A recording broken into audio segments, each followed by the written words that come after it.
തമിഴ്നാട്ടുകാരുടെ സ്വന്തം തല അജിത് കുമാറിന്റെ വിടാമുയർച്ചി എന്ന ചിത്രം ഇന്നലെ ബോക്സ് ഓഫീസുകളിലെത്തിയിരുന്നു.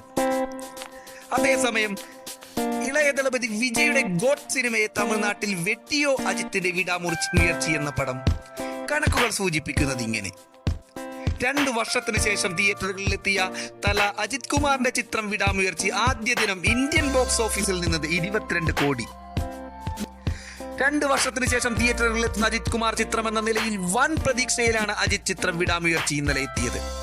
മകിഴ് തിരുമേനി രചനയും സംവിധാനവും നിർവഹിച്ച ചിത്രം ആക്ഷൻ ത്രില്ലർ ഗണത്തിൽപ്പെടുന്ന ഒന്നാണ്.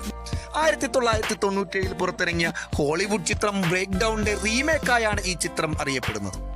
2 വർഷത്തിന് ശേഷം എത്തുന്ന അജിത് കുമാർ ചിത്രം എന്ന നിലയിൽ വമ്പൻ പ്രീ റിലീസ് ബുക്കിംഗ് ആണ് മിക്ക മാർക്കറ്റുകളിലും ഈ ചിത്രത്തിന് ലഭിച്ചത്.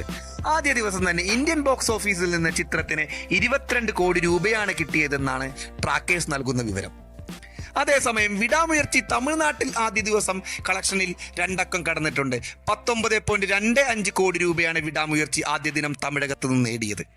ആകെ 3875 ഷോകളാണ് ചിത്രം ആദ്യ ദിനത്തിൽ തമിഴകത്ത് കളിച്ചത്.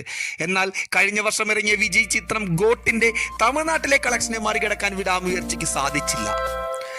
വിജയിന്റെ ഗോട്ട് കഴിഞ്ഞ വർഷം സെപ്റ്റംബറിൽ ഇറങ്ങിയ ഗോട്ട് ആദ്യ ദിനത്തിൽ തന്നെ 3425 ഷോയിൽ നിന്ന് നേടിയത് 21.22 കോടി രൂപയാണ്.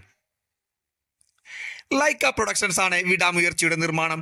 അർജുൻ സർജ, തൃഷ കൃഷ്ണൻ, റെജിന കസാൻഡ്ര തുടങ്ങിയവരാണ് ചിത്രത്തിലെ മറ്റ് പ്രധാന കഥാപാത്രങ്ങളെ അവതരിപ്പിച്ചിരിക്കുന്നത്.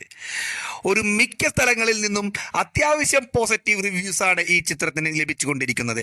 വമ്പൻ ഹൈപ്പല്ല എങ്കിലും അത്യാവശ്യം കണ്ടിരിക്കാൻ പറ്റിയ നല്ല പടം എന്ന് തന്നെയാണ് പറയുന്നത്. അജിത്തിന്റെ ഹോളിവുഡ് സ്റ്റൈൽ തലവിളയാട്ടം എന്നും റിവ്യൂ പറയുന്നവരുമുണ്ട്. ഏതായാലും ചിത്രം തിയേറ്ററിൽ തന്നെ പോയി കണ്ട് ആസ്വദിക്കുവാൻ നിങ്ങളോട് അഭ്യർത്ഥിക്കുന്നു. അടുത്ത സിനിമ ന്യൂസുമായി കാണും വരേക്കും വണക്കം.